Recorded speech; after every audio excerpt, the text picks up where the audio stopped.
오늘 본문은 아리마대 사람 요셉과 니고데모가 예수님의 시신을 장사 지냈다는 내용입니다. 아니 어차피 죽은 시신인데 그 시신을 장사 지냈다는 내용을 이렇게 성경이 자세히 기록을 하고 있는 이유가 무엇일까요? 그렇지 않습니까? 우리 예수 믿는 사람은 이제 죽게 되면 그 시신은 뭐 화장을 하든 땅에 묻든 뭐 물고기에 밥이 되게 하든 아무 상관이 없습니다. 왜냐하면 우리가 죽어 천국에 가게 되면 우리를 위해서 이제는 늙지도 새하지도 죽지도 않는 신령하고 영광스러운 몸이 준비되어 있기 때문입니다. 아멘. 그래서 고린도후서 5장 1절에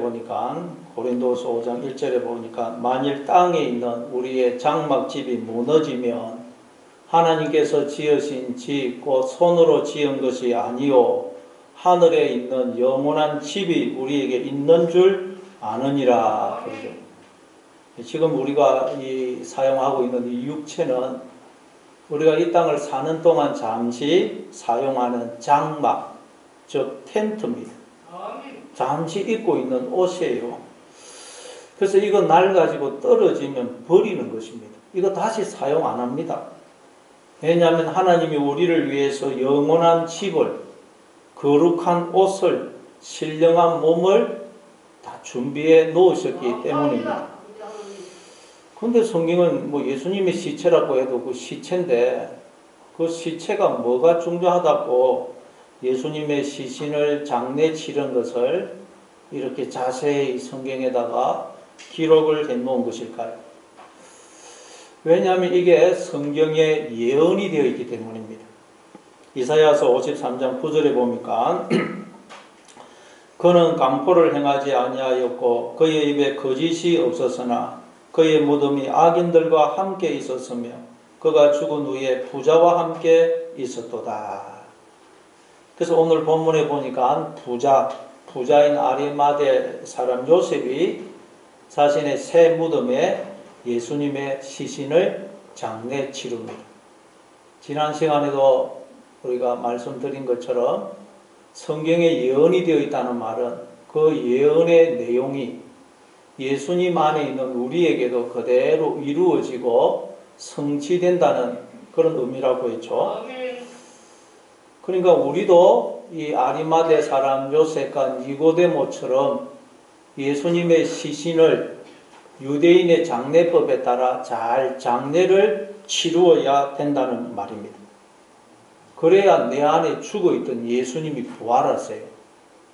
예수님 물론 2000년 전에 부활하셨지만 내 안에 계신 예수님, 그 예수님을 우리가 부활을 시키려면 그리스도가 살아 내 안에 역사하시기 위해서는 우리가 예수님의 시신을 유대인의 장례법을 따라 장례를 치러야 된다는 것입니다. 그래야 내 안에 죽어있던 영혼이, 이 속사람이 살아나게 됩니다.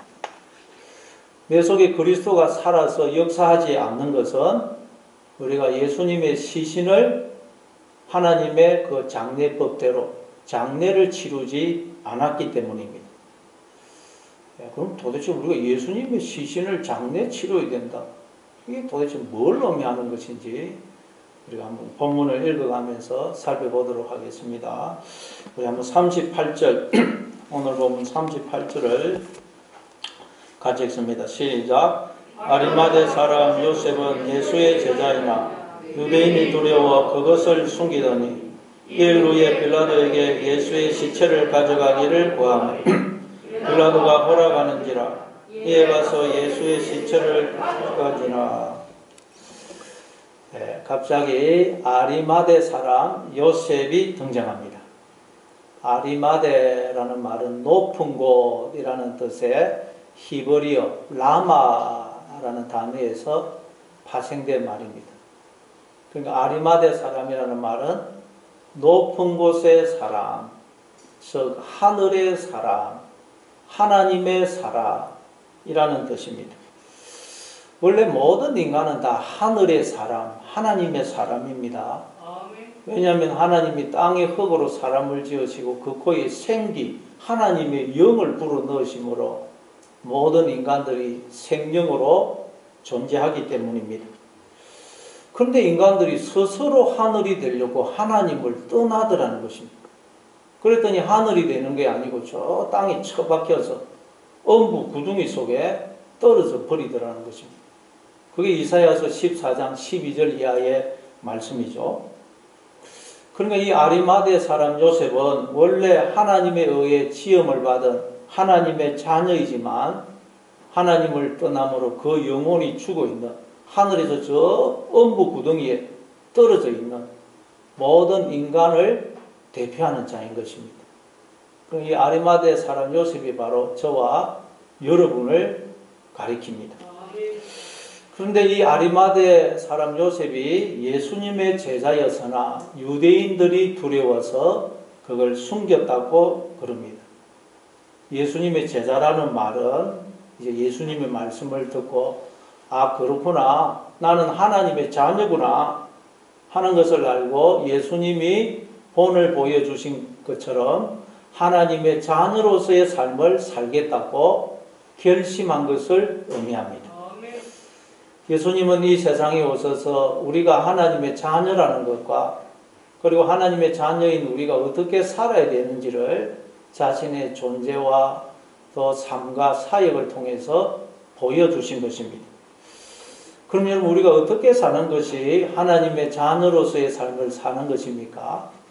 예수님이 아무든지 나를 따라오려거든 자기를 부인하고 제 십자가를 지고 나를 쫓을 것이니라 그랬었죠. 우리는 날마다 나를 부인해야 됩니다. 내 인생이 내 것이 아니고 하나님의 것임을 알고 주인 대신 하나님께 다 돌려드려야 됩니다. 그리고 이제 주인 대신 하나님이 내 인생을 어떻게 이끌어 가시든 우리는 기쁨으로 감사함으로 그걸 받아들이고 순종해야 됩니다. 이게 십자가를 지는 것입니다. 우리가 나를 부인하지 않고 십자가를 지지 않으면 결코 우리는 하나님의 자녀로서의 삶을 살 수가 없습니다. 내 안에 그리스도가 살아서 역사하실 수가 없어요. 하나님의 생명과 능력이 나를 통해서 나타나지 않습니다. 그런데 이 아리마대 사람 요셉은 예수님의 제자였지만 그동안 유대인이 두려워서 그걸 숨겼다는 것입니다. 즉 나를 부인하지도 않고 십자가를 지지도 않았다는 말입니다. 하나님의 자녀로서의 삶을 살지 못했다는 말입니다. 그러나 성경에 의하면 내 안에 생명이 있다면 내 안에 그리스도가 살아 계시다면 그건 절대로 감출 수가 없다고 말씀해요. 내 안에 생명이 있다면 우리는 반드시 하나님의 자녀로서의 삶을 살게 되어 있다고 말씀합니다. 마태복음 5장 14절부터 16절입니다. 마태복음 5장 14절부터 16절 같이 읽습니다. 시작. 너희는 세상의 빛이라 사위 위에 있는 동네가 숨겨지지 못할 것이요 사람이 등불을 켜서 말 아래에 두지 아니하고 등경 위에 두나니 이러므로 집안 모든 사람에게 비치느니라. 이같이 너희 빛이 사람 앞에 비치게 하여 그들로 너희 착한 행실을 보고 하늘에 계신 너희 아버지께 영광을 돌리게 하라. 우리 안에는 빛이신 하나님이 들어와 계세요. 하나님이 빛이시죠. 그래서 우리는 빛을 소유한 자, 저 빛이 되었습니다. 그래서 성경은 우리 보고 너희는 세상의 빛이다. 따라서 산 위에 있는 동네가 숨겨지지 않는 것처럼 빛인 너희도 이 어두운 세상에서 숨겨질 수가 없다. 그렇게 말씀하세요. 산 위에 있는 동네가 나오는데 우리나라는 주로 산 위에 있는 동네 그러면 달동네죠. 달동네. 도심에는 땅도 없고 땅이 비싸기 때문에 자꾸 산 위에다가 가난한 분들이 집을 짓고 삽니다. 그래서 달동네가 생각이 되는데 이 중동 지역은 반대입니다. 가난한 사람들은 아래다가 집을 짓고 부자들이 산 위에다가 저택이나 성을 짓고 삽니다. 왜냐하면 홍수가 나도 괜찮고 적들이 쳐들어와도 방어를 할 수가 있기 때문입니다. 그래서 산에 보면 아주 그 저택이나 성이 지어져 있었고 그 산 위에 지어진 저택이나 성은 멀리서도 다 보였어요. 그걸 숨길 수가 없어요. 성이고 저택이기 때문에. 자, 그런데 이 마찬가지로 우리 안에 빛이 있으면, 우리 안에 그리스도가 살아 계시다면 우리는 그걸 숨길 수가 없다는 것입니다. 반드시 우리는 하나님의 자녀로서의 삶을 살게 되어 있다는 것입니다. 그래서 주변의 사람들이 우리를 보면서 야, 당신을 보니 정말 하나님이 살아 계시는 것 같다. 나도 당신이 믿는 예수 믿고 싶다. 그런 말을 듣게 되어 있다는 것입니다. 그런데 오늘 이 아리마대 사람 요셉은 예수님의 제자라는 것을 숨겼다는 거예요. 자기 안에 있는 빛을, 예수님을 감췄다는 거예요. 아니, 숨길 수가 없다고 그러는데 숨겼다는 말은 무슨 뜻입니까? 그 안에 있는 빛이 꺼져버린 것입니다. 내 안에 계시는 그리스도가, 예수님이 죽어버리신 것입니다. 나의 영혼이, 내 생명이 죽은 것입니다. 그렇지 않으면 숨길 수가 없어요. 죽어버린 것입니다. 여러분, 내가 지금 하나님의 자녀로서의 삶을 살지 못하고 있다. 어두운 세상에 빛을 비추지 못하고 있다. 그렇다면 내 안에 빛이 지금 꺼져버린 것입니다. 내 안에 예수님이, 그리스도가 죽으신 것입니다. 아니, 예수님이 어떻게 죽을 수 있습니까? 육신의 생각은 사망이요 영의 생각은 생명과 평안이니라 그러죠. 우리가 육신의 생각을 함으로, 잘못된 생각, 부정적인 생각을 함으로 내 안에 생명으로 들어오신 예수님을, 그리스도를 우리가 죽여버린 것입니다. 내가 빛을 꺼버린 것입니다. 그런데 아리마대 사람 요셉은 왜 숨겼다고 그럽니까? 유대인이 두려웠어. 유대인이 두려워서 그걸 숨겼다는 것입니다. 왜냐하면 유대인들이 예수님을 죽이기로 결정했을 뿐만 아니라 예수를 따르는 자는 출교하기로 또 했거든요. 유대인들에게 있어서 출교라는 것은 사회적인 죽음이라 그랬죠. 그 사회에서 이루고 있던 모든 지위, 자리를 다 빼앗기고 이제는 상거래도 모든 거래도 못하고 유대인과의 관계도 다 단절됩니다. 사회적으로 생매장을 당하는 것입니다. 그런데 마태복음 27장 57절에 보니까 이 아리마대 사람 요셉은 부자였다고 그래요. 부자. 그리고 또 마가복음 15장 43절에 보니까 존경받는 산헤드린 공의 의원이었다고 그래요. 이 산헤드린이라는 기관은 그 당시 입법, 사법, 행정의 기관을 다 가진 기관이었어요. 요즘으로 하면 국회의원보다 더 높은 신분이었습니다. 그런데 출교를 당하면 이 모든 것을 잃게 됩니다. 그래서 이 아리마대 사람 요셉은 이 모든 것을 잃게 될까봐 두려워서 예수님의 제자인 것을 숨겼다는 것입니다. 자기 안에 있는 빛을 꺼버린 것입니다. 자기 안에 들어오신 그리스도를 죽여버린 것입니다. 자기의 영혼을, 생명을 죽여버린 것입니다. 여러분을 두렵게 하는 유대인은 무엇입니까? 무엇에 대한 두려움이 여러분의 안에 있는 빛을 끄고 있습니까? 여러분의 안에 들어오신 그리스도를, 여러분의 영혼을 여러분이 무엇 때문에 죽이고 있습니까? 아리마대 사람 요셉은 왜 유대인을 두려워했다 그랬죠? 출교당할까봐. 즉 자기가 지금 누리고 있는 모든 지위, 자리, 부여, 안락함을 잃어버리게 될까봐 그래서 숨겼다는 거예요. 그러니까 이 요셉이 가졌던 두려움의 뿌리는 뭐냐? 실체는 뭐냐? 내가 지금 누리고 있고 가지고 있는 모든 것을 빼앗길지도 모른다는, 더 이상 누릴 수 없을지도 모른다는 데서 오는 두려움이었던 것입니다. 이게 모든 인간들이 가지고 있는 두려움의 뿌리입니다. 실체예요. 내가 지금 누리고 있는 이 자리, 신분, 이 부여, 안락함을 빼앗기고 누리지 못할지도 모른다는 데서 오는 두려움이라는 거예요. 이걸 두고 히브리서 2장 14절에서는 죽기를 무서워함으로 일평생 매여 종노릇 하고 있다는, 두려움의 종, 죄의 종노릇을 하고 있다는 것입니다. 그러나 여러분, 우리가 지금 누리고 있고 가지고 있는 모든 것은 누가 주신 것입니까? 하나님이 주신 것입니다. 유대인이 준 게 아니에요. 사람이 준 게 아닙니다. 돈이 주는 것이 아닙니다. 모든 건 하나님이 주시는 것입니다. 따라서 우리는 하나님만 바라보고 의지하면 두려워할 이유가 전혀 없습니다. 그런데도 우리가 두려워하고 있는 것은 하나님이 아닌 엉뚱한 것을 바라보고 의지하고 있기 때문입니다. 돈을 의지하고 사람을 의지하기 때문입니다. 돈이 우상이 되어 있고 자식이 우상이 되어 있기 때문입니다. 그것들이 내 인생을 책임져 준다고 생각하기 때문이에요. 즉 지난주에 살펴봤던 것처럼 하나님이 아닌 엉뚱한 것들을 나의 뼈로 삼고 나의 힘과 능력으로 삼고 있기 때문입니다. 그러나 그건 나를 이렇게 세워줄 수 있는 뼈가 못 되고 나로 걷고 뛰게 해줄 수 있는 힘과 능력이 못 됩니다. 가짜예요. 그러니까 늘 두렵고 불안한 것입니다. 그 두려움이 우리 안에 있는 빛을 꺼버린 것입니다. 우리 안에 생명으로 들어오신 예수님을 죽여버린 것입니다.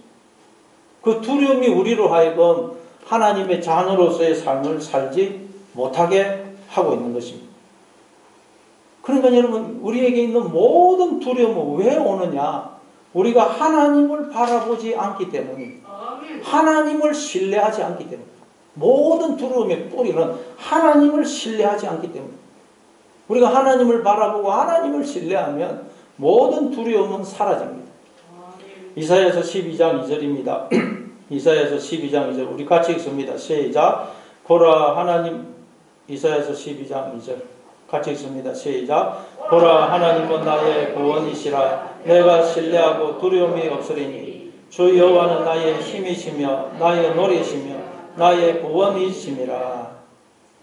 하나님을 신뢰하심으로 여러분을 사로잡고 있는 그 모든 두려움을 다 떨쳐버리시기 바랍니다. 그렇지 않으면 우리가 두려움을 이길 수 있는 방법은 전혀 없습니다. 하나님을 온전히 신뢰할 때만 두려움을 이길 수가 있는 것입니다. 그래서 오늘 본문에 보니까 유대인들을 두려워해서 그동안 이 제자인 것을 숨겼던 하나님의 자녀로서의 삶을 살지 못하고 있던 요셉이 2일 후에 빌라도에게 가서 예수의 시체를 가져갈 수 있도록 요청을 합니다. 그럼 2일 후에란 뭘 가리킵니까? 지난 시간에 살펴본 것처럼 예수님과 함께 십자가에 달렸던 두 강도의 뼈는 꺾어지고 예수님의 뼈는 안 꺾어진 사건을 가리킵니다. 즉 우리가 하나님 외에 뼈로 힘과 능력으로 믿고 의지하던 것들을 하나님이 꺾으신 것을 말해요.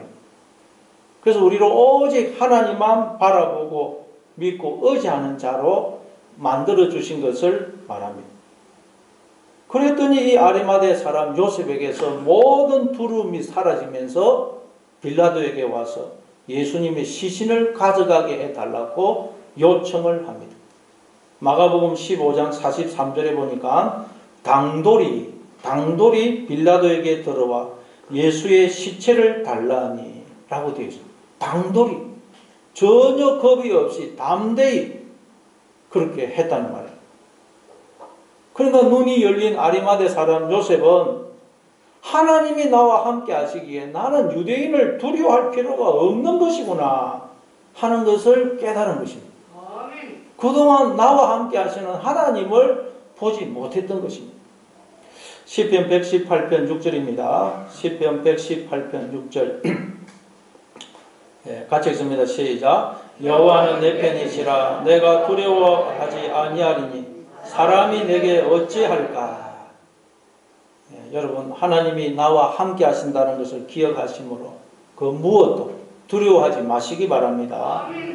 우리가 두려워하는 이유는 눈에 보이는 것만 쳐다보고 나와 함께 하시는 하나님을 보지 않기 때문입니다. 그러니 여러분, 두려움이 엄습할 때마다 내가 또 하나님을 보지 않고 있구나 하고 정신을 차리시고 눈을 들어 하나님을 바라보시는 여러분 되시기를 바랍니다. 출애굽기 14장에도 보면 하나님이 애굽을 나온 이스라엘 백성들을 어디로 인도하십니까? 홍해 앞으로 인도하세요. 이스라엘 백성들이 하나님의 인도하심을 따라 갔더니 하나님이 홍해 앞으로 인도하세요. 왜 하나님이 이런 곳으로 우리를 인도하시지? 보니까 앞에는 홍해 바다고 양쪽에는 높은 언덕이 산이 있어요. 그러다가 또 뒤를 쳐다보니까 애국 군대가 무슨 기세로 자신들을 쫓아오고 있어요. 어디 도망갈 데가 없습니다. 사면초가의 상황이요. 도관에 든 지혜 신세. 뭐 죽는 것 외에는 다른 방법이 희망, 길이 없어요. 그래서 이스라엘 백성들의 마음에 극도의 두려움과 공포가 엄습하면서 막 벌벌 떨면서 어쩔 줄을 몰라 합니다. 모세를 향하여 불평, 원망을 쏟아냅니다. 현실만 보면 그럴 수밖에 없어요. 뭐 길이 없습니다. 방법이 없어요. 그러나 그들은 자신들과 함께 하시는 하나님을 보지 못한 것입니다. 그때 하나님이 모세를 통해서 이스라엘 백성들에게 뭐라고 말씀하십니까? 출애굽기 14장 13절 14절입니다. 출애굽기 14장 13절 14절 같이 읽습니다. 시작. 모세가 백성에게 이르되 너희는 두려워하지 말고 가만히 서서 여호와께서 오늘 너희를 위하여 행하시는 구원을 보라. 너희가 오늘 본 애굽 사람을 영원히 다시 보지 아니하리라. 여호와께서 너희를 위하여 싸우시리니 너희는 가만히 있을지니라. 그리고 하나님이 홍해를 갈라 떨어서 길을 내시죠. 그러니까 하나님은 바다 속에 길을 준비해 놓으시고 이스라엘 백성들을 그곳으로 인도하신 것입니다. 아니 바다 속에 길이 준비되어 있을 줄 누가 알았겠어요? 그리고 원수인 애국 군대는 그 홍해 바다에 빠뜨려 죽이시고 이스라엘 백성들만 그 홍해를 건너게 하시죠. 따라서 더 큰 위기에 처할수록, 더 절체절명의 상황에 처할수록, 더 큰 어려움과 환난에 처할수록 우리는 하나님의 더 큰 구원과 능력을 체험할 수 있는 기회인 것입니다.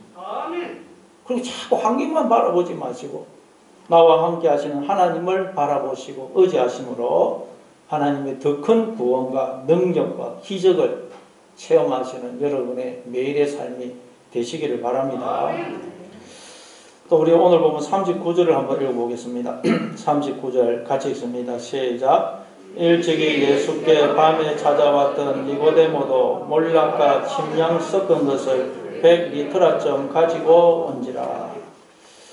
아리마대 사람 요셉뿐만 아니라 니고데모도 예수님의 시신을 장례 치르려고 몰락과 침량 섞은 것을 100리터라쯤 가지고 왔다 그래요. 리터라는 그 밑에 보면 주석이 간주가 있는 성경에 보면 약 327g이라고 되어 있죠. 327. 100리터라니까 32,700g. 그러니까 약 33kg. 향료가 굉장히 비싼데 그걸 33kg 정도 가지고 왔다. 요한복음 3장에 보면 니고데모가 니고데모도 유대인에 관한 산헤드린 공의 의원이라고 그러죠. 그래서 이 니고데모도 유대인들을 두려워해서 밤에 예수님을 찾아왔습니다. 그런데 이 니고데모도 이제 유대인들에 대한 두려움을 떨쳐버리고 담대하게 이곳에 온 것입니다. 예수님의 제자임을 드러낸 것입니다. 도대체 어떻게 해서 이럴 수가 있었을까요? 그래서 이제 성경은 아리마대 사람 요셉과 니고데모가 어떻게 해서 유대인들에 대한 두려움을 떨쳐버리고 하나님의 자녀로서의 삶을 살게 되었는지를 예수님의 시신을 장례하는 이 내용을 빌어서 우리에게 설명하고 있는 것입니다. 우리도 모든 두려움을 떨쳐버리고 하나님의 자녀로서의 삶을 살아가기 위해서는 내 안에 죽어 있는 예수가 살아나서 하나님의 생명과 능력이 우리를 통해서 나타나도록 하기 위해서는 우리도 예수님의 시신을 유대인의 장례법에 따라 장례를 치러야 된다. 자, 그게 이제 40절입니다. 40절. 오늘 보면 40절. 같이 있습니다. 40절 시작. 이에 예수의 시체를 가져다가 유대인의 장례법대로 그 향품과 함께 세마포로 쌌더라. 요셉과 니고데모가 예수님의 시체를 가져다가 유대인의 장례법대로 그 향품과 함께 세마포로 쌌더라 그럽니다. 유대인의 장례법이란 하나님이 가르쳐 주신 하나님의 백성들의 장례법이라는 말이에요. 유대인의 장례법. 여러분 그 당시 애굽은 어떻게 장례를 치렀습니까? 시신이 썩지 않도록 방부제를, 그 내장은 다 뽑고 방부제를 발라서 미라로 만들었어요. 그런데 하나님이 가르쳐 주신 하나님의 백성들의 장례법은 뭐냐? 시신에 향품을 바르고 세마포로 싼다는 거예요. 세마포로. 여러분 우리는 하나님이 가르쳐 주신 이 장례법대로 예수님의 시신을 장례 치러야 돼요. 그래야 내 안에 죽어 계시는 예수 그리스도가 살아납니다. 죽어있던 나의 영혼이 살아나요. 꺼져버린 빛이 다시 빛나게 됩니다. 하나님의 생명과 능력이 나에게서 나타나게 됩니다. 자, 그러기 위해서는 어떻게 된다고? 첫째, 예수님의 시신에 향유를 발라야 돼요. 향유. 향유는 성경에서 성령을 상징하죠. 근데 예수님이 내가 너희에게 이르는 말이 곧 영이고 생명이다 그러죠. 말, 영, 생명은 같다는 거예요. 그러니까 내 안에 죽어 계시는 예수님을, 나의 영혼을 살려내기 위해서는 첫째 우리가 하나님의 말씀을 들어야 된다. 말씀. 에스겔 37장에 보니까 하나님이 에스겔 선지자를 데리고 어느 골짜기로 가십니다.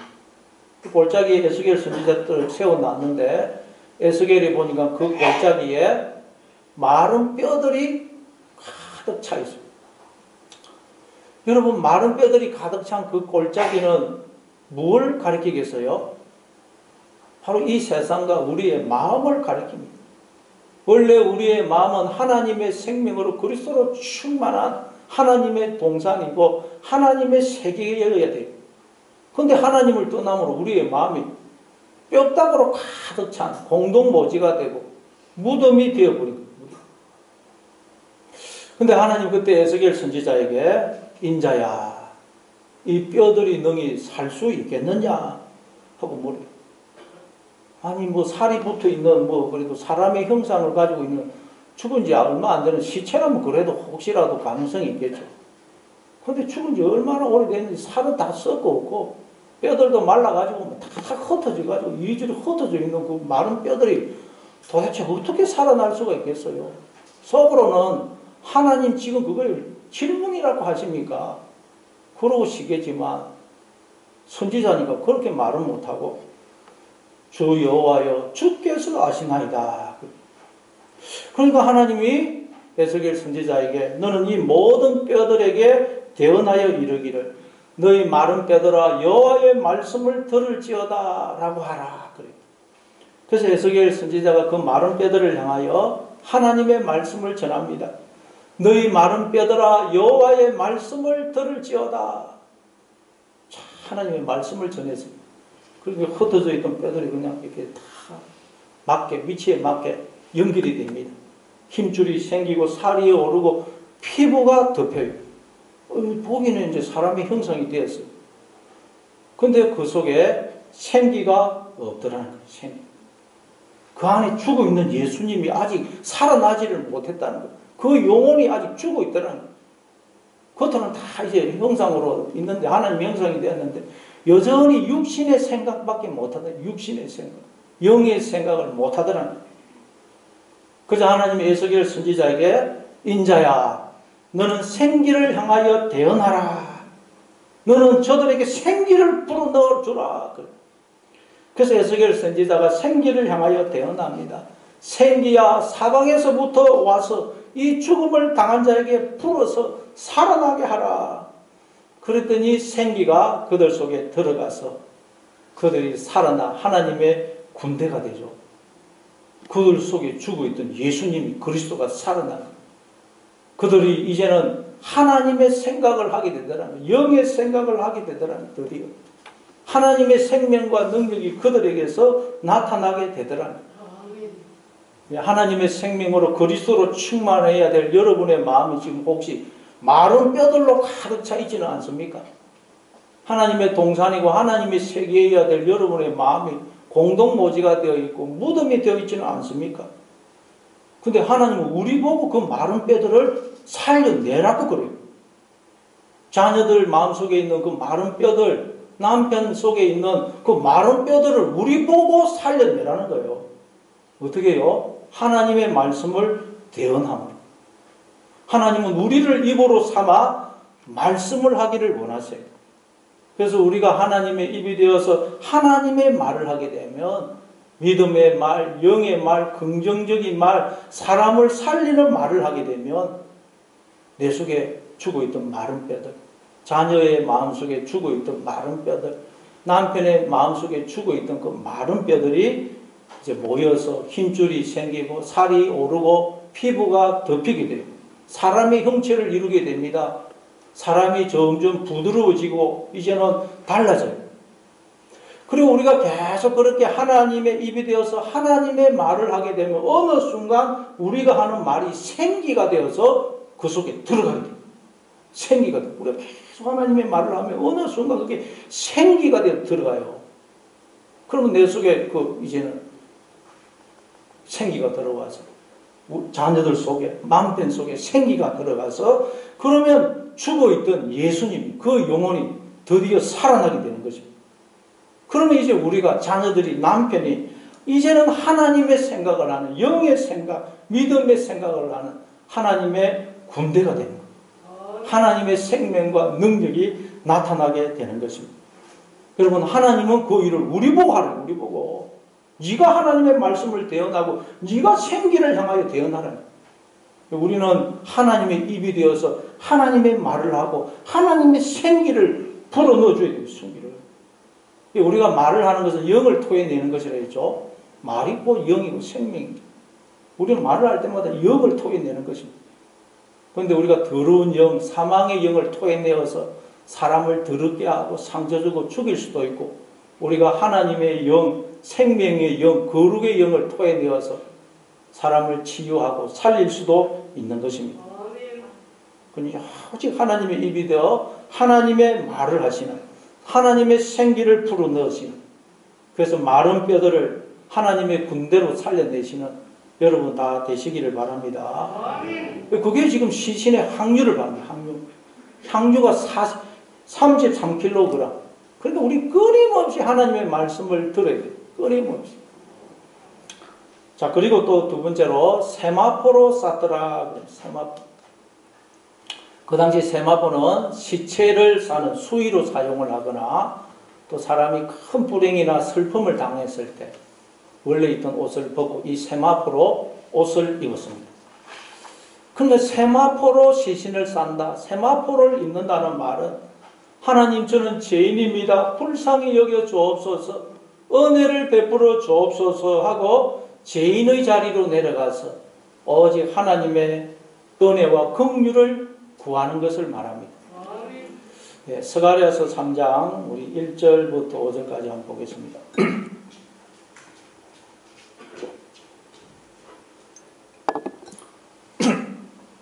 예, 스가랴서 3장 1절부터 5절 우리 같이 읽습니다. 시작. 대제사장 여호수아는 그의 오른쪽에 서서 그를 대적하는 것을 여호와께서 내게 보이시니라. 여호와께서 사탄에게 이르시되 사탄아, 여호와께서 너를 책망하노라. 예루살렘을 택한 여호와께서 너를 책망하노라. 이는 불에서 꺼낸 거슬린 나무가 아니냐 하실 때에 여호수아가 더러운 옷을 입고 천사 앞에 서 있는지라. 여호와께서 자기 앞에서 더러운 옷을 벗기라 하시고 또 여호수아에게 이르시되 내가 내 죄악을 제거하여 버렸으니 내게 아름다운 옷을 입히리라 하시기로 내가 말하되 정결한 관을 그의 머리에 씌우소서 하며 그 정결한 관을 그 머리에 씌우며 옷을 입히고. 여기 보면 여호수아가 나오죠. 히브리어로 여호수아, 호세아, 예수는 다 같은 말입니다. 구원, 구원자라는 뜻입니다. 예수님을 가리키고 또 예수님 안에 있는 우리를 가리킵니다. 그런데 여호수아가 하나님 앞에 서 있는데 더러운 옷을 입고 있어요. 하나님 앞에 나올 때 깨끗한 옷을 입어야 될 텐데 더러운 옷을 입고 하나님 앞에 나와 서 있어요. 그래서 사탄이 여호수아를 조롱하고 대적합니다. 그러자 하나님이 사탄을 책망하시면서 이는 불에서 꺼낸 거슬린 나무가 아니냐 그러세요. 다시 말해 여호수아가 더러운 옷을 입고 있는 것은 불을 통과하면서 그 옷이 불에 끌려서 더러워졌다는 것입니다. 그래서 모든 성도는 이 다 불을 통과하는데 불을 통과하면 옷이 다 끌려서 더러운 옷을 입게 되어 있다는 거예요. 깨끗한 옷을 입을 수는 없다는 거예요. 우리는 다 불을 통과하기 때문에. 그래서 불에 끌려서 다 더러운 옷을 입게 되어 있다는 거예요. 도대체 우리가 어떤 불을 통과한다는 말일까요? 히브리서 12장 29절에 보니까 우리 하나님은 소멸하는 불이시다 그러죠. 하나님은 원래 생명의 불이고 사랑의 불이고 거룩의 불이고 천국의 불이에요. 그래서 우리가 하나님과 동행을 하다 보면 하나님 우리를 찾아오시면 하나님은 생명의 불이시기 때문에 우리에게 있는 사망을 태워요. 거룩의 불이고 사랑의 불이기 때문에 천국의 불이기 때문에 우리에게 있는 죄와 더러움과 어두움과 지옥을 태웁니다. 그러면 그것이 타면서 끓음이 발생해서 우리의 옷이 더러워진다는 거예요. 그래서 우리는 이 불을 다 환란의 불을 통과하고 나면 옷이 더러워져 가지고 다 하나님 앞에 나와서 무슨 고백을 하느냐? 하나님 저는 죄인입니다. 불쌍히 여겨 주옵소서. 다 이 고백을 하게 된다는 것입니다. 그게 세마포를 입는 것이고 예수님의 시신을 세마포로 싸는 것입니다. 누가복음 18장에 보니까 세리와 바리새인이 성전에 올라가서 기도를 하죠.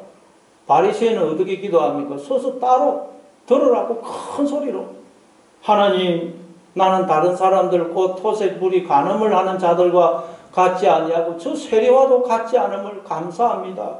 나는 일일에 2번씩 금식하고 소독에 11조를 드리나이다. 깨끗한 옷을 입고 하나님 앞에 나온 거예요. 그러나 세리는 어떻게 기도합니까? 멀리 서서 감히 눈을 들어 하늘을 쳐다보지도 못하고 다만 가슴을 치면서 하나님이여 불쌍히 여겨 주옵소서 저는 죄인이로소이다. 더러운 옷을 불에 끌린 옷을 입고 나오는 거예요. 그래서 예수님은 저 바리새인이 아닌 세리가 얼굴땀을 받고 자기 집으로 내려가느니라. 무릇 자기를 높이는 자는 낮아지고 자기를 낮추는 자는 높아지리라. 그렇게 말씀하셨어요. 여러분 우리가 하나님과 동행하다 보면 하나님 우리를 찾아오시면 하나님은 불이시기 때문에 생명의 불이고 거룩의 불이고 사랑의 불이고 천국의 불이기 때문에 우리에게 있는 죄와 더러움이 타게 돼요. 그러면 끓음이 나서 우리의 옷이 더러워집니다. 그래서 하나님 앞에 나올 때는 다 더러운 옷, 세마포 옷을 입고 나오는 거예요. 하나님 저는 죄인입니다. 불쌍히 여겨 주옵소서. 예수님도 나는 의인을 부르러 온 것이 아니고 죄인을 부르러 왔노라 그랬었죠. 그리고 우리는 하나님 앞에 나올 때 하나님 뭐 은혜 베풀어 주시려면 주시고 싫으면 간두시고 저도 별로 아쉬울 거 없습니다. 그런 마음으로 나오면 안 된다는 것입니다. 늘 간절하게 하나님의 은혜와 긍휼을 그렇게 갈구하는 마음으로 하나님 앞에 나와야 돼요. 그럴 때 우리 안에 주고 계시는 예수님이 우리의 영혼이 살아나는 것입니다. 이 시간 여러분 모두 하나님의 은혜와 긍휼을 간절히 사모하는 죄인의 자리로 내려가시기 바랍니다. 그래서 낮은 곳에 계시는 하나님을 만나시는 여러분 다 되시기를 바랍니다. 또 우리 한번 41절 42절 한번 보겠습니다. 오늘 본문 41절 42절. 오늘 보면 41절 42절 같이 읽습니다. 시작. 예수께서 십자가 41절 42절 같이 읽습니다. 시작. 예수께서 십자가에 못 박히신 곳에